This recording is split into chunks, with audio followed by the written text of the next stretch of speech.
La panique a commencé vers 21h lorsque 6 assaillants ont attaqué le Olé Artisan Bakery.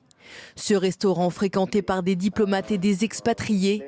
Parmi les otages, des Italiens, des Japonais et des Chinois. Le groupe État islamique a revendiqué ce matin l'attentat. Au moins 20 personnes ont perdu la vie. L'armée annonce de son côté avoir réussi à libérer 13 otages. Parmi les victimes, il y a principalement des Japonais et des Italiens. Aujourd'hui, nous pleurons de peine et par compassion, mais nous envoyons également un signe de grande détermination et de force.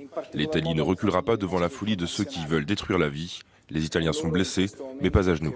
Terrible attentat suicide en Irak hier soir dans une rue commerçante de Bagdad. On compte au moins 82 morts et plus de 200 blessés. De nombreux habitants venaient faire leurs courses pour préparer la fin du ramadan. La tuerie a été revendiquée par l'État islamique. Sur ces images amateurs, un groupe de soldats israéliens. Ils tirent sur quelque chose qui est hors du champ de la caméra. Selon Reuters, qui s'est procuré cette vidéo, il s'agit de l'exécution d'une femme. Une Palestinienne accusée d'avoir tenté de poignarder une policière à un checkpoint à Hébron.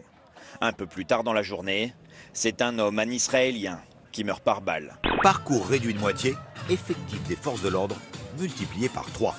Du Louvre à la Bastille, les 3 kilomètres du tracé de la Marche des Fiertés sont encadrés par 1000 policiers et gendarmes. Bien visibles, parfois plus discrets. Des huées se sont fait entendre dès le début de la prise de parole du Premier ministre consacré à l'inauguration d'une ligne de tramway. Emmanuel Valls leur a répondu.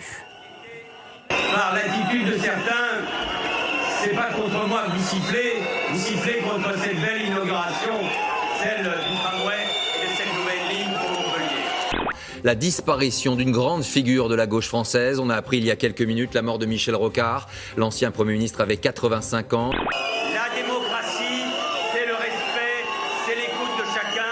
C'est ça comme ça qu'à Montpellier, on aime la démocratie. Hier soir, le chef de l'État a salué la personnalité exceptionnelle de Michel Rocard. Il avait entraîné derrière lui de nombreuses générations et avait cherché à réformer et à apaiser la France. Il nous inspire encore aujourd'hui. Elie Wiesel, survivant de l'Holocauste, prix Nobel de la paix, est décédé aux États-Unis à 87 ans. À droite, les Républicains sont réunis depuis ce matin à Paris pour leur Conseil national.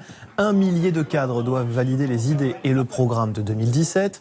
Un projet porté par Nicolas Sarkozy et qui divise les candidats à la primaire. Je ne participerai pas au vote parce que je pense que cela entretient une confusion regrettable. Une confusion entre Nicolas Sarkozy, président du parti, et Nicolas Sarkozy, candidat en campagne pour les primaires. Je veux garder ma liberté d'action et de proposition. Suppression de la loi sur le non-cumul des mandats, du principe de précaution des 35 heures, retraite à 63 ans et baisse des impôts de 10%. La synthèse, c'est pas facile, bien sûr. Mais qu'est-ce qu'on veut? On veut gagner?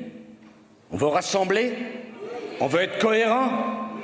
Alors il faut accepter d'avancer ensemble et non pas séparément.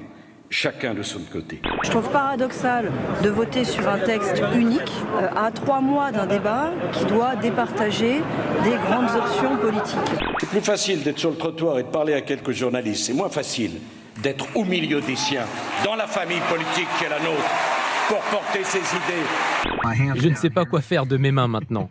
Laisser le pilote automatique gérer la conduite. Joshua Brown, 40 ans, en avait pris l'habitude. Il postait des vidéos sur YouTube comme celle-ci, dans laquelle sa voiture Tesla Model S se déporte toute seule pour éviter une camionnette sur sa gauche. Mais en mai dernier, cette même voiture s'est encastrée dans un camion. C'est le tout premier accident mortel en mode pilote automatique.